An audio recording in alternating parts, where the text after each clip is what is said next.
اللهم صل على محمد وآل محمد حبیب الله. ماه نور و رحمت و غفران کجا هستی؟ بیا ماه شوق و لذت ایمان کجا هستی؟ بیا ماه پر فیض و نیایش ها هر آسانیم بیا، ما همه بر سفرت مهمان کجا هستی؟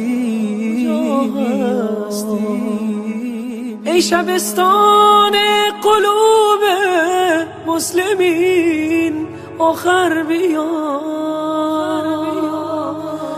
ای گذرگاه مسلمانان کجا هستی؟ بیا ما هوای تازه میخواهیم و دلتنگ توییم،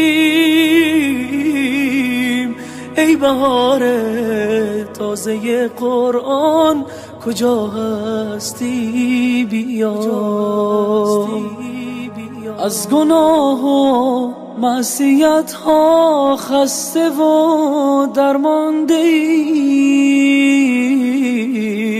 ماه عفو و بخشش رحمان کجا هستی؟ بیا ما همه مشتاق هر لحظه ز شبهای توییم، ای فضیلت های بی پایان کجا هستی؟ در فراقت همچو مرغی ناله ها سر دادیم، ما چو شمعی در غمت سوزان کجا هستی؟ بیا ای مه نیکان بیا و دست شیطان را ببند، ماه عتق از آتش نیران کجا هستی؟ بیا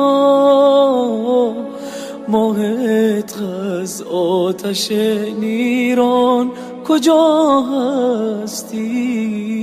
بیا مسلمین در خواب غفلت ماه بیداری بیا،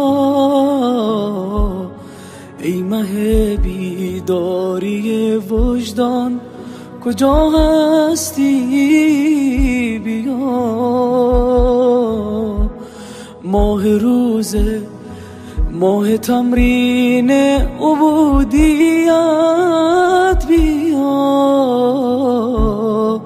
ماه صبر و ترک هر عصیان کجا هستی؟ بیا ماه صبر و ترک هر عصیان کجا هستی؟ بیا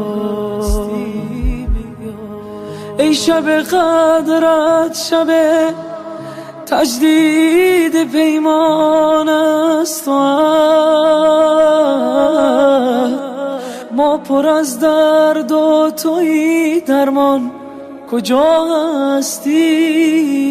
بیا شوق افطار و سحرگاهت به سر داریم بیا، ماه شعبان است و ما حیران کجا هستی؟ بیا